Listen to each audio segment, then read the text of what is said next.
আসসালামু আলাইকুম। আশা করছি সকলে ভালো আছেন। আজকে আপনাদের সাথে শেয়ার করব খুবই ইউনিক একটি রেসিপি, সেটি হলো গন্ধরাজ চিংড়ি। চলুন তাহলে শুরু করা যাক। এর জন্য প্রথমে চিংড়ি মাছগুলোকে কেটে ধুয়ে পরিষ্কার করে নিয়েছি। এবার লবণ, হলুদ আর মরিচ মাখিয়ে কিছুক্ষণ রেস্টে রেখে দেব। একটা কড়াইতে কিছুটা পেঁয়াজ কুচি ভেজে নিয়েছি। পেঁয়াজ কুচিটা ভাজা হয়ে গেলে একটা বাটিতে তুলে নেব। এবার ওই তেলের মধ্যে মশলা মাখানোর চিংড়ি মাছগুলো দিয়ে দেবো আর দিব কিছুটা রসুন বাটাটা দিয়ে চিংড়ি মাছগুলো ভালো করে নেড়ে চেড়ে কিছুক্ষণ ভেজে নিতে হবে।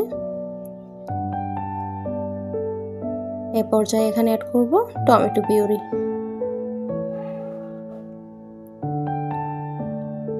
টমেটো পিউরিটা দিয়ে আবার বেশ কিছুক্ষণ একটু নাড়াচাড়া করে ভেজে নেব। এখন দিচ্ছি ভেজে রাখা পেঁয়াজগুলো।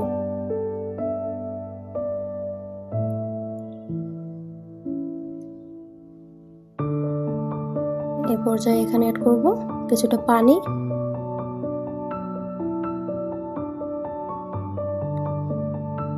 পানিটা দিয়ে একটু নাড়াচাড়া করে সবগুলো একসাথে মিশিয়ে নিলাম। এখন এখানে দিব গরম মশলা গুঁড়ো আর দিব কয়েকটা কাঁচামরিচ।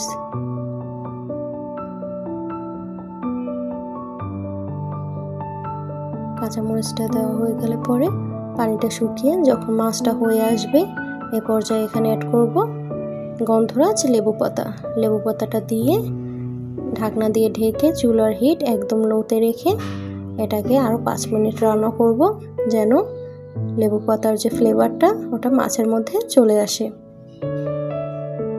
এই যে দেখুন মাছটা হয়ে গেছে। কিন্তু এভাবে কিন্তু একবার হলেও বাসায় ট্রাই করতে পারেন। ভিডিওটি ভালো লাগলে লাইক, কমেন্ট, সাবস্ক্রাইব করে পাশে থাকবেন। Bye bye.